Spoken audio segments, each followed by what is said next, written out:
Chapter 2. Locke and the House of Ill-Repute by Kelly M. Scott. 'Twas the sound of calling birds that awoke me, the clatter of their distinct, mocking calls, a warning for every man to rise from their slumber and set about the needs of the city.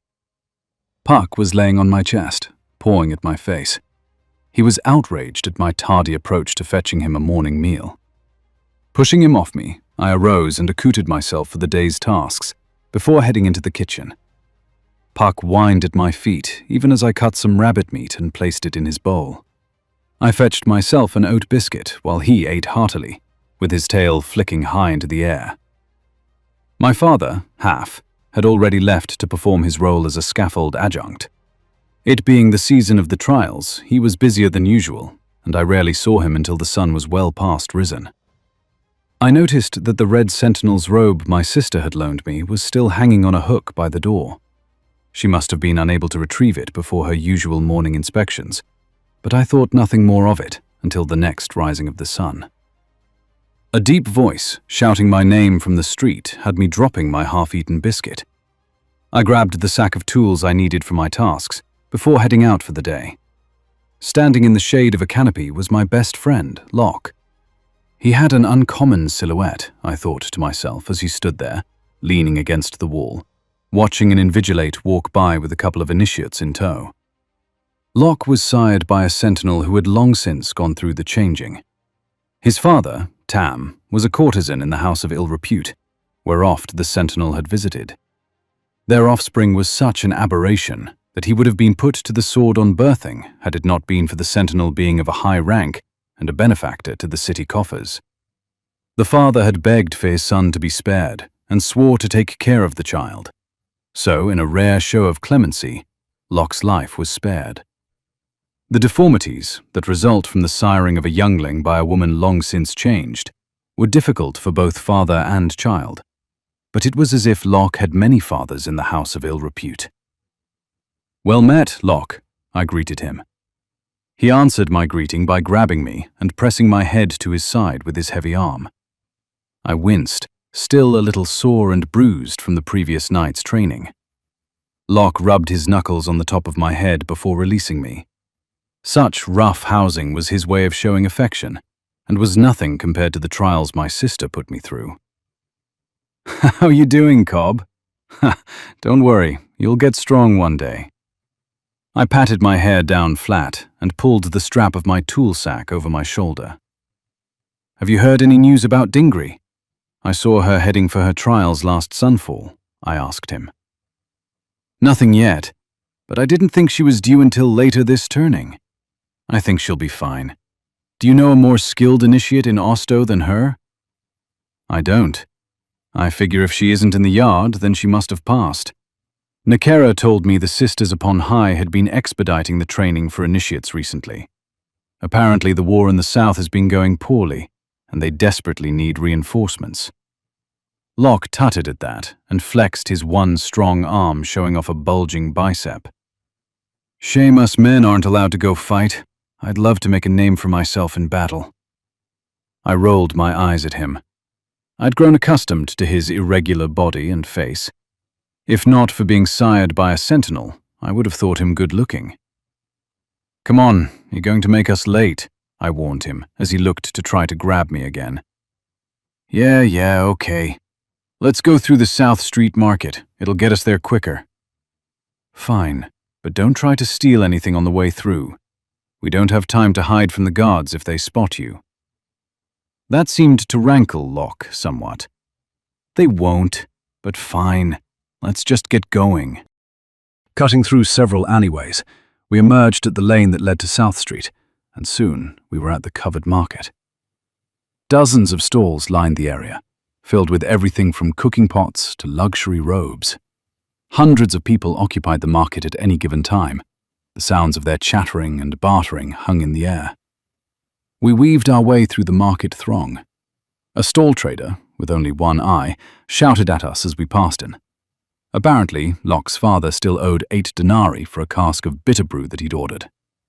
We ignored the Cyclops in our haste, although Locke mentioned what a cheapskate his father was, when we eventually left the market. I knew to never talk about Locke's father, so I kept my silence, other than to urge my friend to keep a pace with me. "I'm not as light on my feet as you are," he complained. "I'm going to have to rest when we get to the yard." The yard he was referring to was our place of work that we were assigned at the beginning of the new turning. The needs of the city were such that during the season of the trials, there was an impetus on disrobing, cleansing, and processing the many bodies as hastily as possible. Special herbs were burnt in pots that hung from the walls and from iron posts at the center of the yard. Their sweet and musky scent perturbed the stench of death. I had been given the task of disrobing and cleansing the corpses, and, due to his strength, Locke was assigned as one of the processors.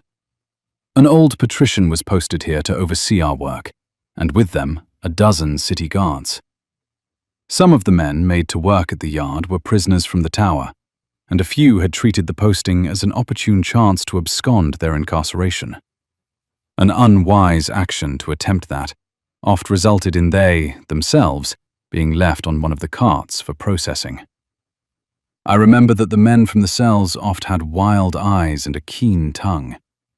They were not fond of small talk, and, usually, had a nakedly hostile disposition. Locke, however, seemed to be in his element among them. Some he already knew from the streets, and some were retired courtesans from the house of Ill-Repute. He told me that he thought of some of them like his uncles. Perhaps I should explain to you how first Locke and I met, and the circumstances of his upbringing. As I mentioned previously, he was raised by his father in the house of Ill-Repute. In many ways, he had the advantage of there always being someone to watch over him, but in some ways, his treatment there was unfortunate. Oft drunk patrons would shout for him to quit his crying, lest he be flung from the window and his body dashed upon the cobblestones. When older, he had to suffer many cruel comments and jibes, mostly from the patrons, but also from the workers if his father owed them money or had insulted them in some other way. In time, he himself caused consternation through his thieving ways, and thus suffered yet more callous insults. It didn't bother him, he told me. He'd heard every insult possible 100 times or more. Humpback, sloucher, and freak were common slurs, but the most used was beast. "Come here, beast. Go there, beast. Did you take my denarii, beast?" Almost on a daily basis. "Rather a beast than dead," he'd tell me. When he passed into his turnings of double figures, he spent most of his days out on the streets. He figured that if he was going to be called a thief, he may as well be a thief. Over time, he perfected his art. His easiest marks were those who paid him the most empathy. "If I see someone give me those sad eyes, I'm already counting their denarii," he'd say. By his 13th turning, he was an accomplished pouch picker, and because of such petty criminal behavior, he had spent many days in the stocks, when luck had not been with him. His deft left hand would sometimes be caught in action if a mark happened to glance down at their belt pouch instead of at the poor, malformed wretch in front of them. It was on one potential such occurrence that first we met. Or rather, it was the first time we had ever noticed each other among the busy streets and lanes of Osto. But where is my money pouch?" I remember well the confounded squeal of the plump merchant over the indifferent crowd that moved around him. My attention was drawn to his vocal exasperation, and when I looked around, I saw the strange, sloping figure that, one day, would be as a brother to me. I could see he had palmed an expensive leather pouch with his smaller hand, and, with concern on his face, he appeared to be telling the merchant that he saw some rogue lift that very same pouch. He was pointing with his larger hand, identifying the light-fingered thief. He was pointing at me. "Guards!" the merchant called as he looked at me, red-faced and spittle-flecked.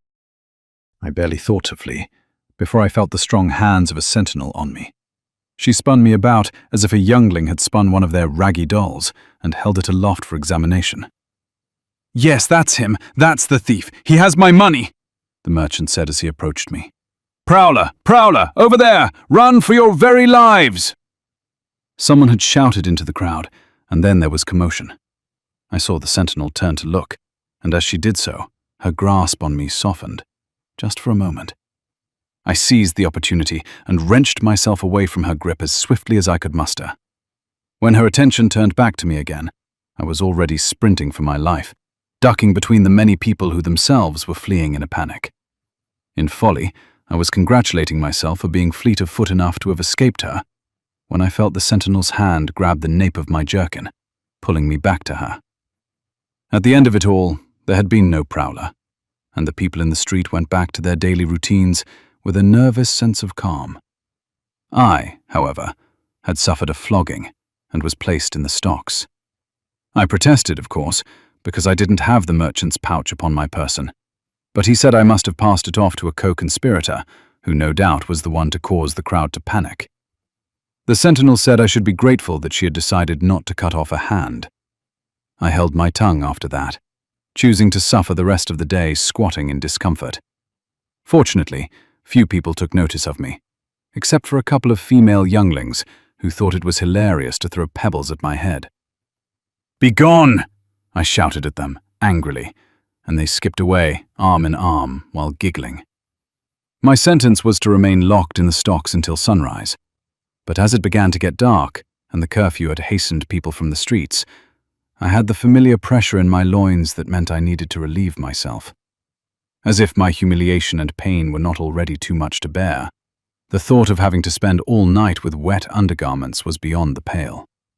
And that's when the deformed thief, the actual thief, emerged from a dark corner and scuttled up to me. He had some kind of leaden bar, and while I eyed him suspiciously, he used it to lever open the hinges on the stocks. "Come with me, but stay low and quiet," he whispered. Happy to be free, I did as he said. My retribution would have to come later, I told myself. Once around the dark corner that led to a mossy, cobbled lane, he stopped us next to an iron grating in the ground. Using his larger arm, he lifted the grating, and with his smaller arm, he bade me to enter. I was about to protest, but I could hear the footsteps of an approaching sentinel and thought better of it. Reluctantly, I lowered myself into the tunnel below, and soon after, the rascal joined me. A thin trickle of water stretched along the floor, and I could hear the tiny squeaking of rattlings as they ran about our feet. We made our way towards a faint light at the far end of the tunnel, and partway along, finally feeling somewhat safe, I insisted that we take a rest and allow me to relieve myself. He didn't protest, but instead took the opportunity to introduce himself. "I didn't mean for you to be apprehended, but you looked a nimble fellow, and I urgently needed the distraction. No hard feelings, aye?" He paused to spit before continuing. "Anyway, I figured I owed you one, so no need to thank me. What's your name? Many call me Freak, Sloucher, or Humpback, but my friends call me Lock." As I stood there, in near darkness, and with my member still in my hands, listening to the criminal who had caused me so much trouble, I felt a sudden pang of shame. For all my daily concerns and tribulations, I'd never before felt grateful for simply having 4 good limbs and the ability to stand up straight. Who was I to judge such a wretch, who obviously had to live by his quick wits on the streets? One who must suffer so many cruel barbs just for existing. My need for retribution melted away in that moment. Once relieved, I shook, then replaced myself into my pants. I wiped off my hands on my jerkin, then reached out one with an open palm. "Well met, Locke. My name is Cobb." He gripped my hand and smiled. "Cobb," he said. "What a stupid name." Apologies, reader, for there is much more to tell of that night, and the many following days, as we grew into the very best of friends. But my thoughts are wont to wander. For now, it is of greater import to explain the purpose of the yard, our encounter with Dingree at the scaffolds, and later, Locke's father at the only place my best friend had spent his misbegotten youth, the house of Ill-Repute. I had hurried us to work, not just to keep Locke out of trouble. I was also eager to see if Dingree was among the pile of corpses to be processed that day. The last I'd seen of her was her heading to attempt the trials at the previous sunfall, and I prayed she had been successful. I scanned the carts for any sign she was among the piles of bodies. There were none I could see with her familiar long black hair. I wandered closer to the carts, on the pretense that I needed to fetch some water.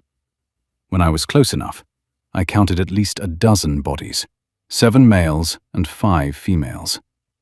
Thankfully, Dingree was not one of them. As I pumped water into the metal pail that I had carried with me, I whistled toward Locke, hoping to catch his eye. When he saw me, I smiled at him and gave him a reassuring nod. He looked as relieved as I was. He would never admit it, but I knew Locke was sweet on her. When you spend your life being rejected and mocked out of hand, you don't share your strong feelings for someone so easily. So he showed how he felt the only way he knew how. He looked out for her, just as we looked out for each other. Thusly was our trio bonded, in the streets of the only city we had ever known, our home.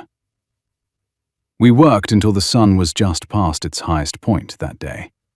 My hands were pallid and sour-smelling from the cleansing lotion, and Locke was dripping with sweat from carrying and processing the corpses. I was grateful for the 5 denarii the patrician paid us, after inspecting our work and then sending us on our way. We purchased a meal of lemon meat from Locke's favorite street vendor on our way to the kilns quarter. He was keen to see Dingree. By chance, we would not have to travel that far before she found us. The route from the yard to the kilns took us through the city common, where the scaffolds had been built. Many enemies of the sisters were displayed upon the pillars that had been erected there for the festival of the ceremonies. The common was filled with traveling entertainers, food stalls, brewers' tents, and craftspeople selling their ceremonial-themed wares. It was there, among the festival crowds, that she came upon us. "Locke! Cobb! Hey, up here, you idiots!" she shouted from a platform high above us. It was difficult to see her at first in the glare of the high-risen sun. She was making her way down the scaffolds when, at last, I recognized her towering frame. The clothes she wore were not her usual garb, but were the deep purple robes of an initiate accepted for the changing. Locke stepped back and scratched his head as we met her among the revelers. Dingree lifted me into the air, as I expected, before she eventually released me from her tight embrace. She punched me, playfully, in my shoulder, which hurt, before she looked over to Locke. Her face was beaming. "Well met, Locke," she said. He waved his large hand at her with a slanted smile. "Hi, Dingers. Purple suits you. I like it. Thought you'd be tired today. You gotta tell us about the trials." "I will," she said excitedly, and pulled at her robe. "But I need to go home to see my father and get out of this ceremonial nonsense. I'll tell you everything on the way." "Oh, hey, Dingree, have you seen my father?" I asked her. "Or possibly my sister?" She thought for a moment. "I don't think so, but I've been busy with all the chanting and the blessings since early sunrise." This troubled me. I scanned around the crowd and at the many entertainers and stall owners at the festival. I could see no sign of Half or Nakera. "No worries, I'm sure I will find them later," I said. "Let's go." I tried to sound unconcerned. Little did I know that at that time, I was right to have been worried. The laws in Osto were harsh and strictly enforced, so I wondered if my sister had been found out by the strange character she called Seer, with all the noise we had made in the gallery while sparring. Was my father being held responsible for our indiscretion at the Libra too? I sometimes felt a darkness in that city, but I had learned to push such thoughts away for the sake of my family. In some respects, I now wonder If it was the oppressive culture of Osto itself that made me who I am today. If I'd had a softer upbringing among more enlightened people, perhaps I would not have had the strength and cruelty to do the things I did. If I wasn't so driven, so angry, and so vengeful, perhaps I would not have been able to change the world at all.